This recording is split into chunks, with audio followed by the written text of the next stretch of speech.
തിരിച്ച് വീട്ടിൽ പോകാൻ വേണ്ടി വിളിച്ചിട്ട് വരുന്നില്ല. എന്തിനാ കരയുന്നേ മോള്? വീട്ടിൽ പോണ്ടേ? വീട്ടിൽ പോണ്ടേ നമുക്ക്? അത് വേണോ ഇനിയും?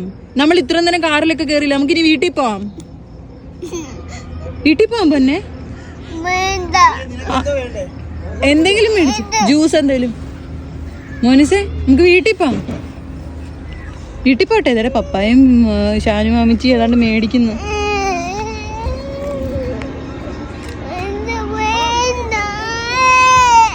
മോളെ എവിടെ പോവാ? എവിടെ കയറണം? ഏതി കയറണം മോക്ക്? എന്ത് കയറണം പൊന്നിന്? മോക്ക് എന്ത് വേണ്ടേ? വീട്ടിൽ പോണ്ടേ? വീട്ടിൽ പോണ്ട പാത്തു? വീട്ടിൽ പോണ്ടേ എന്റെ പൊന്നിന്? ഓടല്ലേ. മാമിച്ചിയും പപ്പായും പോയി കഴിഞ്ഞാൽ മോൾ ഒറ്റയ്ക്കായി പോവും.